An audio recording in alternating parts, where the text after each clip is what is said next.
Hello, it's me, the Avatar Fanatic, and today we will be talking about why Aang vs. Ozai was so good. Okay, so I believe the main reason why Aang vs. Ozai was so good wasn't because of the animating or the scenery, which were both amazing still and added to the final battle, but it was the intensity, the tension, and the suspense that the viewers were feeling amid the battle going on. It's pretty much an emotional roller coaster, and it executes perfectly in the aspect of getting the audience engaged and invested into the battle. One thing I will say about the battle is that I wish they gave more screen time on Ozai and his character development, even though they expanded it in the comics, well, showing how much of a monster he is. He is more of a Thanos, where he only appears at the end, basically. I would have just wanted the audience to hate Ozai more, because we know he is a monster, but the showmakers should have made Ozai the epitome and embodiment of a bad guy and monster, like how it mentions in the comics, how he mistreated Zuko and Azula's mother, Ursa, and what he did to numerous people, including Sozin and Zuko, to really embody him as the villain.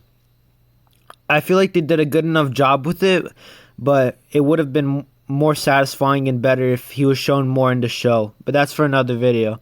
The character development of Aang and how fast he had to learn firebending was rushed but put together well. This worked well in the battle because Aang had to put everything together as the battle was going on, so it meant that Aang couldn't choke the moment, so it could be taken both ways. Either it was rushed or it created more suspense because, it was rushed. The great thing about this battle was Ozai was portrayed as being really strong, and he would have won if Aang didn't go into the Avatar state in the moment of truth. So it's a very emotional moment for one-time and first-time watchers, which would have been shocked and surprised at the outcome. Aang vs. Ozai had all the things right, from scenery to engagements to will to everything, and it gave people the engagement to watch the whole show before that.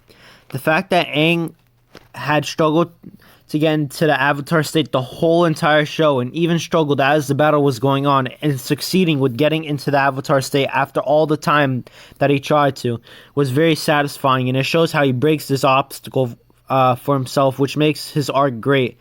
It shows as when he gets into the Avatar state, he starts destroying Ozai because he finally reached his pinnacle, his peak.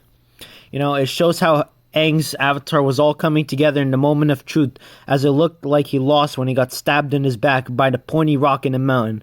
From all the props in the battle, like the rocky terrain, to the mountain, to the enclosure Aang built himself with rocks, was all perfect. Aang vs. Ozai was animated to near perfection, as Ozai looked like a menace and Aang looked strong. From when Aang got stabbed in the back by the rock, to when Aang redirected the lightning from Ozai, to Aang's final form, packed all of the suspense you could ask for, and animations delivered on all cylinders. It perfectly showed the tide switch of the battle, from when it looked like Ozai was going to win, to Aang switched to the Avatar state to turn the tide, and it's incredible to even think about how great the battle was structured. Now, I'm not saying Ozai was a great villain, which is, again, for another video, but I'm just saying that the battle was great, and how it was structured was too.